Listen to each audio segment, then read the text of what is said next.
Batman Arkham Asylum is a milestone game in the famous series from developer Rocksteady Studios. The pop culture impact of Batman and his villains are widely known in comics, films, TV series, and other media. So this game has a special place in providing a memorable perspective that adds to the lore. In this video, we'll look at imagining a fictional film adaptation of Batman Arkham Asylum, inspired by the game, and explore writing an opening scene that kicks off the story. Per usual, there will be spoilers to the story of Batman Arkham Asylum, so I recommend checking out the game before proceeding further. Overall, the story of the game follows Batman as he accompanies a captured Joker to the prison-like Arkham Asylum, only to discover that the Joker has set up an elaborate trap. Batman is forced to work alone, navigating the dark halls of Arkham, in the hopes of stopping the Joker from using a transformative serum called Titan that can turn people into superpowered monstrous beings. Along the way, Batman crosses paths with other familiar villains including Harley Quinn, Bane, the Scarecrow, and Poison Ivy. So to write an opening scene for a fictional film adaptation, we can start with asking, what is this film about? What is its theme?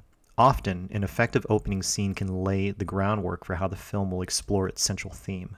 There have been several Batman films in recent decades, so we want to find a unique angle to this film adaptation.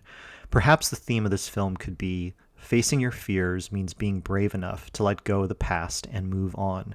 For Batman, this could be an interesting angle because he is a character who is constantly haunted by his past trauma. So is it possible that his opponents could push him into a mental and emotional place where he feels weakened by the fact that he's not able to let go of the past?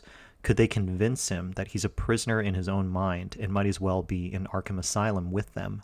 One of the hallmarks of Alan Moore's The Killing Joke graphic novel was the implication that in the end, Batman and the Joker are not too different from each other. They could be the two sides of the same coin per se. The film, The Batman, directed by Matt Reeves, also hints at aspects of Bruce Wayne's mental state as being influenced by his mother's insanity, since she was admitted into Arkham Asylum years ago. So previous stories have gone down this road of exploring Batman having similarities to the villains he pursues. But it would be interesting to see if Batman can experience some degree of healing or move into a different headspace when being reminded of the memory of his parents' deaths. This memory is the core motivation of his vigilante self, so I'm curious to see what kind of story could emerge if Batman is no longer haunted by this memory. This gets into more psychology, but for example, what if Batman could eventually process his grief of losing his parents and get to a healthier mental state, but he can still process and use that memory as a motivating factor to fight crime? So he's not being motivated by trauma, but he's in a more mature place where he selflessly doesn't want other people to experience what he went through. I think most iterations of Batman do show aspects of this more mature mental headspace, especially when he's involving other characters like Robin and Batgirl. But the journey to that mental headspace could be interesting to visualize and explore. This theme takes the story in a different direction than the initial game, but if we're writing a story drawing inspiration from it, we could see where this goes. So to start off the process of writing an opening scene that lays the groundwork for the film to explore its central theme, I brainstormed a concept for it. What if the opening scene is seen through Batman's perspective moments after the Joker has escaped into Arkham Asylum and has released a nerve gas toxin from the Scarecrow that causes hallucinations? Right before the first frame of the film, Batman has been knocked out and he's reawakening in the first moments of the opening scene. Chaos ensues as Arkham inmates rush around and attack the guards. In the emerging melee, Batman sees the gas and quickly puts on his gas mask, but the mask gets smashed when inmates collide into him. Batman gets affected by the gas and starts to see hallucinations in the crowd of inmates and guards. He starts to relive the memory of his parents' death inside the environment of Arkham.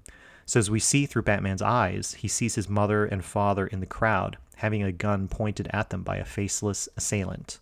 Batman would initially try to turn away from the hallucination, telling himself it's not real, but wherever he turns, he constantly encounters the same memory, being played over and over again, as if he was in a hall of mirrors, faced with the same reflection repeatedly. As Batman tries to escape through a maze of these recurring memories, he eventually tries to intervene in the memory, but finds himself holding the gun pointed at his parents, moments away from their death. The opening scene would end with Batman pulling the trigger, against his will, as if an unseen force compels him to do so. He shoots his own parents and then reacts in horror and then collapses, losing consciousness as more and more of the nerve gas swirls around him. So this is a general summary of the rough story beats, creating a shape that we can work with and break down into more specific beats. The purpose of the opening scene is to disorient the audience and place them in Batman's shoes. So the scene following the opening scene would likely be Batman regaining full consciousness at Arkham and trying to make his way through the riot. The idea is to get Batman into the most unhinged state possible, to strip him bare at his core, and then see how he fights his way out of this predicament. We can ask, what is the emotional center of the scene? In other words, what is the opening scene really about at its core? So I think the scene is about Batman recognizing his greatest fear in that he was responsible for his parents' death in some illogical way, which would be his survivor's guilt affecting him. And it's also about Batman giving into this fear, losing all sense of his strength, and being put in a place mentally and emotionally where he has to rediscover why he does what he does as a vigilante.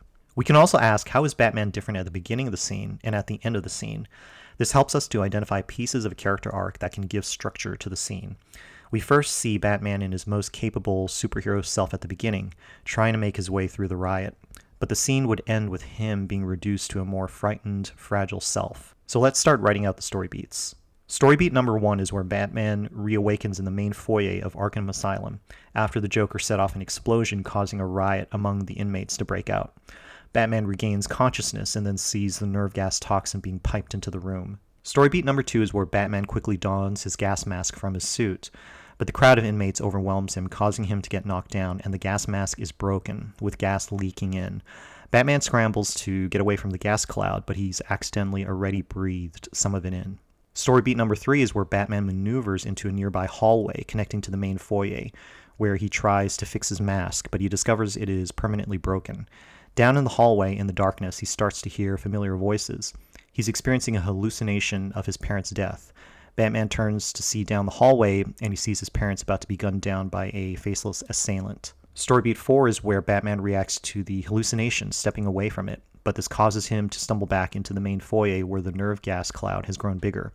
Also, the inmates and prison guards are fighting each other in a melee, affected by the gas as well. Story beat number 5 is where Batman turns around in the main foyer, trying to figure out a way to cover himself from the gas. But this is where he runs into recurring hallucinations of his parents being gunned down by the faceless assailant. Batman tries to turn left, right, and back, but wherever he turns, he runs into the same hallucination as the environment of the main foyer starts to fade away into darkness. Story beat number 6 is where Batman starts to lose his bearings and attempts to run away from the hallucination, but he soon finds himself unable to run away, as if his feet are frozen into the ground. He looks down and sees that he is now wearing the same clothing as the faceless assailant. In front of him are his parents, and then he feels his arm moving to point the gun at them against his will. He tries to tell them to run away, but they are frozen in place. Batman pulls the trigger and reacts in horror as he shoots his parents. Story beat number 7 is where Batman regains the ability to move and he stumbles backward as the physical environment changes back to the main foyer in Arkham. He collapses to the ground and more of the nerve gas surrounds him as he loses consciousness. So these story beats are a rough breakdown of a new opening scene that could kick off a feature film adaptation of Batman Arkham Asylum. It starts with a central idea and then follows with an exploration of a theme that is anchored by story beats, sequentially connected to each other.